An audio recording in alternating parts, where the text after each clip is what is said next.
오늘 본문은 어제 나누었던 내용에 곧바로 이어지는 사건이 기록되어 있습니다. 12의 혈루증을 앓았던 여인을 치료한 이 일은 해당장 야이로에게 큰 희망을 안겨주었습니다. 이 12의 혈루증을 앓았던 여인도 예수님께서 고쳐주셨으니 내 딸도 나을 수 있겠구나, 이런 희망을 갖게 되는 것이죠. 그러나 그렇게 야이로가 예수님 앞에 있을 때에 그의 집 사람들이 급히 와서 딸의 죽음 소식을 알려줍니다. 희망이 순식간에 절망으로 바뀌게 돼버린 것이죠. 하지만 이때 예수님은 그런 절망에 휩싸인 야이로에게 믿음을 촉구하십니다. 이제 야이로 집에 도착했을 때는 이미 장례 절차가 시작되고 있었습니다. 예수님은 따르던 무리들의 발걸음을 멈추게 하시고 오직 세 제자만 구별해서 부모와 함께 이 딸아이가 누워있는 방에 들어가서 이 딸아이의 손을 잡아서 일으켜 살려주십니다. 먼저 우리가 함께 살펴보기를 원하는 것은, 우리가 인생을 살아가다 보면 어떤 큰 위기에 직면하게 되고, 그런 위기에 직면하게 되었을 때 우리는 크게 두 가지 소리를 듣게 됩니다. 하나는 육신의 소리, 혹은 이 세상 사람들의 소리, 사람들의 소리라고 말할 수 있을 것입니다. 또 하나는 주님의 소리입니다. 회당장 야이로의 12살 된 딸이 죽어가고 있었습니다. 이 회당장 야이로에게 너무나도 큰 위기가 이렇게 닥쳐온 것이죠. 하지만 그는 예수님에 관한 소식을 들었고, 그리고 예수님이 이 가버나움에 오셨다는 소식을 듣고 예수님을 찾아갑니다. 예수님을 만났고 또 예수님을 모시고 집으로 가는 길에 12의 혈루증을 앓았던 여인을 치료하시는 놀라운 기적도 경험하게 됩니다. 그런데 이 혈루증 앓은 여인의 믿음을 혈루증 앓았던 이 여인의 믿음이 그녀를 낫게 했다는 예수님의 선언을 들었을 때 동시에 집에서 온 사람들로부터 딸아이가 죽었다는 소식도 듣게 됩니다. 35절인데요. 아직 예수께서 말씀하실 때에 회당장의 집에서 사람들이 와서 회당장에게 이르되 당신의 딸이 죽었나이다. 어찌하여 선생을 더 괴롭게 하나이까?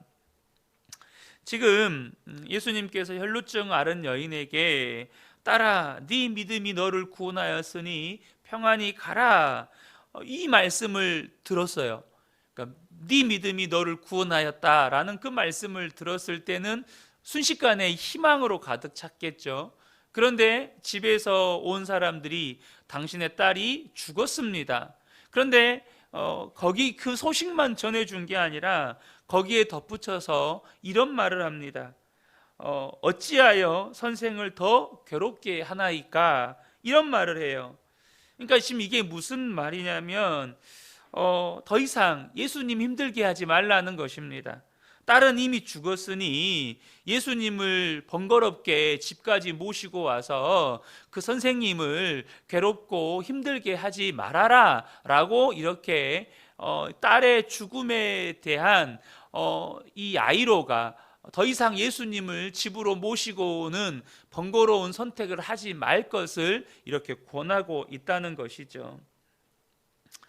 지금 야이로는 믿음이 네 딸을 낫게 할 것이다, 끝까지 믿으면 네 딸은 낫게 될 것이다 라고 하는 이 소리와 더 이상 예수님을 귀찮게 하지 말아라, 더 이상 딸은 죽었으니 포기해라, 딸을 살릴 방법은 없다, 그러한 세상의 소리 사이에 지금 놓여 있다는 사실입니다.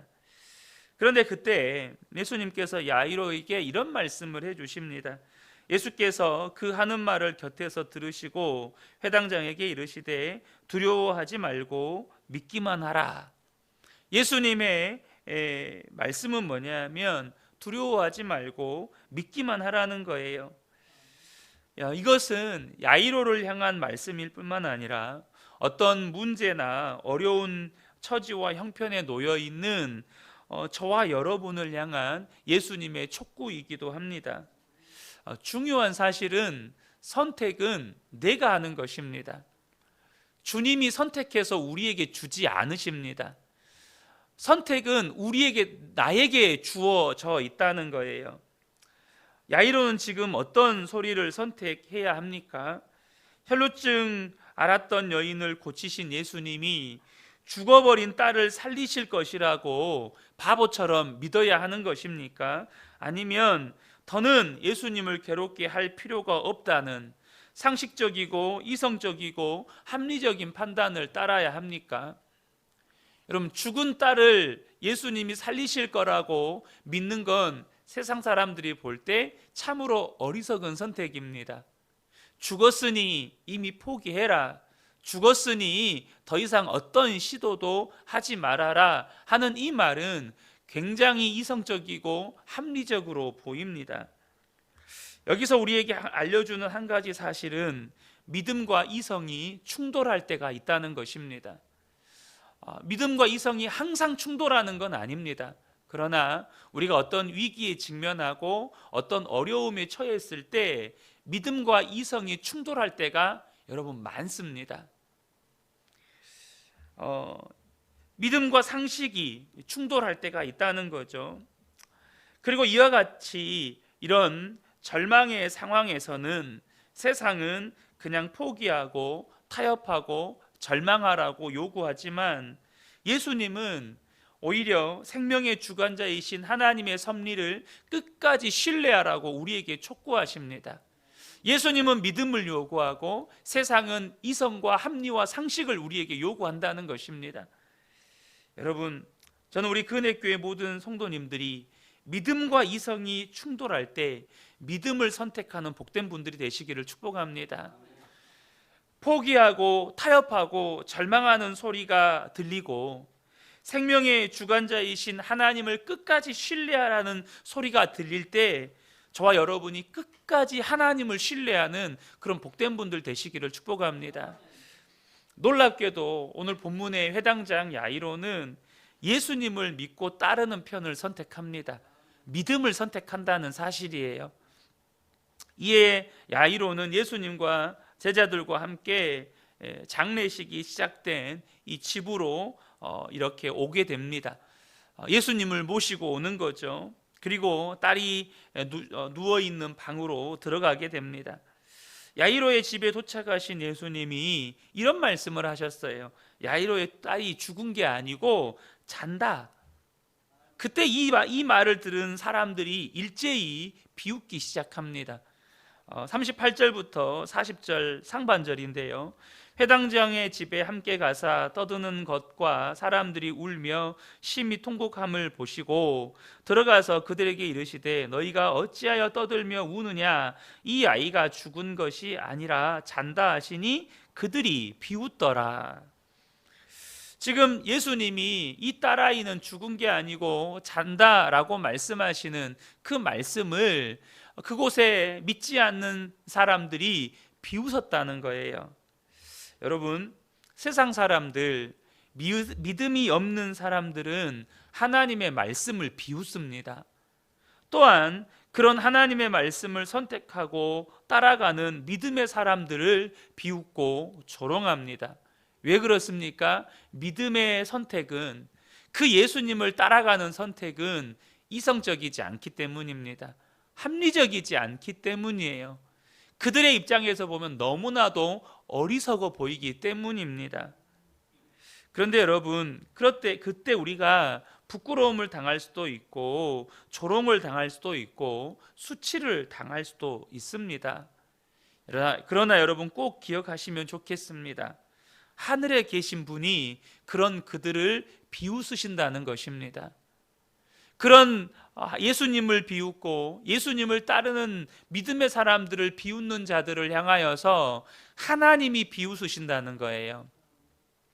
시편 37편 12절 13절에 보면 악인이 의인 치기를 꾀하고 그를 향하여 그의 일을 가는도다. 그러나 주께서 그를 비웃으시리니 그의 날이 다가옴을 보심이로다. 여러분, 믿는 자들을 비웃고 조롱하는 자들을 향하여 우리 하나님이 비웃으신다는 사실을 기억하시길 바랍니다. 그러면서 하시는 말씀이 뭐냐면 그의 날이 다가옴을 보심이로다. 바로 심판의 날이 반드시 다가온다는 거예요. 예수님께 하나님의 눈에는 그들의 심판이 보인다는 것입니다. 또 한 가지 기억해야 할 것은 예수님을 아는 것과 예수님을 모르는 것, 예수님을 선택하는 것과 세상의 소리를 선택하는 이 차이는 이렇게 삶과 죽음을 결정해 버린다는 것입니다. 여러분, 야이로의 딸이 왜 살아났습니까? 왜 죽었던 야이로의 딸이 살아나게 된 것입니까? 그들이 그렇게 비웃던, 그들이 그렇게 조롱하던 예수님의 소리를 야이로가 선택했기 때문입니다. 그들은 그렇게 비상식적이고 몰상식적이고 정말로 어리석어 보이는 그것을 야이로가 선택했기 때문이에요. 여러분, 믿지 않는 사람들에게 예수님의 소리는 비웃음의 소리이고 조롱의 대상입니다. 또한 믿지 않는 자들에게 있어서 이 죽음이라고 하는 것은 언제나 애통과 애곡의 소식일 뿐입니다. 거기에는 말 그대로 그 어떤 시도도 불가능하다는 것이 상식입니다. 죽음 앞에서는 그 어떤 것도 불가능하다, 그 어떤 시도도 해볼 수 없다라는 게 상식이고 여러분 합리적인 거예요. 그래서 예수님의 구원의 소식이 그들에게는 비웃음이 되는 거예요. 여러분 기억하시면 좋겠습니다. 그들이 비웃던 믿음의 선택이요, 삶과 죽음을 갈라버립니다. 그들이 조롱하던 믿음의 선택이 이 야이로의 딸이 살아나게 만든 것입니다. 저와 여러분이 꼭 기억하시면 좋겠습니다. 예수님을 아는 것이 세상 사람들에게는 비웃음거리고 조롱거리로 보일 수 있습니다. 너무나도 예수님을 알아가고 하나님의 말씀에 순종해가는 이 시간들이 세상 사람들에게는 시간 낭비로 보일 수 있어요. 그러나 여러분, 그것이 삶과 죽음을 갈라버립니다. 그리고 마침내 그 끝은 상상할 수 없는 천국과 지옥을 갈라버린다는 거예요. 그러므로 저와 여러분이 예수님을 알 때 날마다 힘써 알아가시기를 축복합니다. 비록 세상 사람들이 어리석다고 말하는, 세상 사람들이 비웃어버리는 그 믿음의 선택이 아무리 세상 사람들에게 조롱거리가 되고 비웃음거리가 될지라도 그것이 삶과 죽음을 결정한다는 것을 알고 오늘 하루도 믿음의 선택을 해가는 복된 분들이 되시기를 축복합니다. 오늘 하루는 비웃음거리가 될 수 있어요. 오늘 하루는 조롱거리가 될 수 있습니다. 그런데 여러분 10년 후가 되고 20년 후가 되고 여러분 주님 앞에 서는 그날에는 천국과 지옥을 갈라버립니다. 영원한 심판과 영원한 영광을 갈라버린다는 거예요. 오늘 본문을 보면 한 가지 의아한 게 있어요. 그게 뭐냐면 이것은 예수님께서 기적을 행하셨던 곳에서 종종 예수님께서 하셨던 말씀입니다. 그게 뭐냐면 여러분 죽은 사람이 살아났으니 얼마나 놀랍고 또 이것이 얼마나 사람들에게 자랑할 만한, 말 그대로 떠들어댈 만한 이야기입니까? 그런데 예수님은 그들에게 침묵을 요구하신다는 거예요. 43절에 보면 예수께서 이 일을 아무도 알지 못하게 하라고 그들을 많이 경계하시고 이에 소녀에게 먹을 것을 주라 하시니라. 왜 예수님은 방방곡곡에다가 알려야 될 이 소식을 알리지 말고 침묵하게 하셨을까요? 왜냐하면 이것은 말로 믿을 만한 사건이 아니기 때문입니다.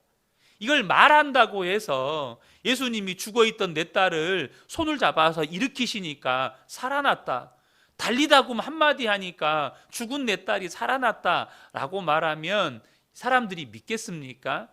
오히려 사기친다고 생각하고 더 큰 오해를 불러일으키는 거죠. 안 죽었는데 죽었다고 사람들에게 소문내고 예수님이 살렸다고 이렇게 사기친다고. 사실 여러분 잘 아시는 것처럼 예수님이 부활하셨을 때 여러분 당시 대제사장들과 이 서기관들과 바리새인들이 어떻게 했습니까? 예수님의 제자들이 시체를 훔쳐간 다음에 사람들에게 예수님이 부활했다고 이렇게 거짓말로 소문을 내고 다닌다고, 이렇게 대제사장들과 서기관과 바리새인들이 거짓 소문들을 만들어냈습니다. 여러분, 이처럼 하나님이 행하신 일들은 오히려 이성과 합리에 도무지 받아들일 수 없고 더 큰 오해를 증폭시킬 만한 일이었습니다.